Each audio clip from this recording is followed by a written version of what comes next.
คนสิงคโปร์แห่ซื้อขำหลายที่สุดในรอบ 15 ปี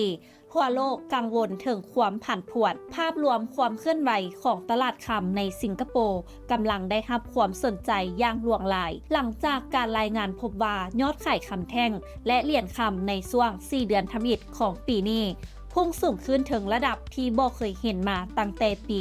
2010 ในไตรมาสทำอิฐปีนี้คนสิงคโปร์ซื้อคำรวมกว่า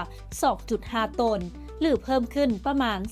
35% เมื่อเทียบกับช่วงเวลาเดียวกันของปีที่ผ่านมา ภายใต้การเพิ่มขึ้นของราคาคำในตลาดที่พุ่งแตะ 3,000 ดอลลาร์สหรัฐในเดือนมีนา และพุ่งแตะระดับ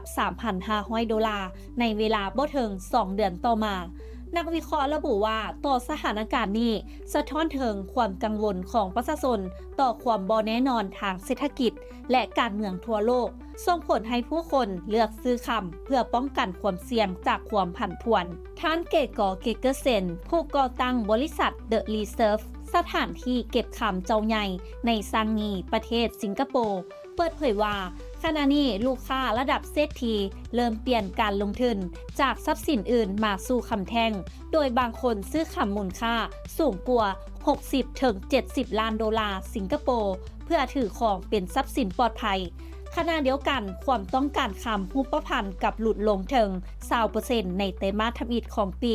โดยมีปัจจัยจากราคาที่สูงขึ้นอย่างหลวงหลายต้นทุนการผลิตและภาษีสินค้าและบริการที่ยังต้องจ่ายสำหรับคำรูปพรรณซึ่งแตกต่างจากคำแท่งที่เป็นการลงทุนโดยตรงสำหรับแนวโน้มต่อจากนี้นักวิเคราะห์คาดว่าความต้องการคำจะยังคงเพิ่มขึ้นโดยเฉพาะจากธนาคารกลางของหลายประเทศที่เริ่มซื้อคำเพิ่มต่อเนื่องในช่วง 3 ปีที่ผ่านมาเพื่อสร้างเสถียรภาพและลดความเสี่ยงจากความตึงเครียดทางภูมิศาสตร์ถึงแม้ว่าคำจะเป็นหนึ่งทางเลือกที่นักลงทุนหลายคนเลือกในสภาวะความบ่แน่นอนแต่อย่าลืมว่าทุกการลงทุนล้วนมีความเสี่ยงฉะนั้นก่อนตัดสินใจซื้อหรือลงทุนควรศึกษาพิจารณาอย่างรอบคอบทุกครั้งนำอบธรรมวงศ์รายงาน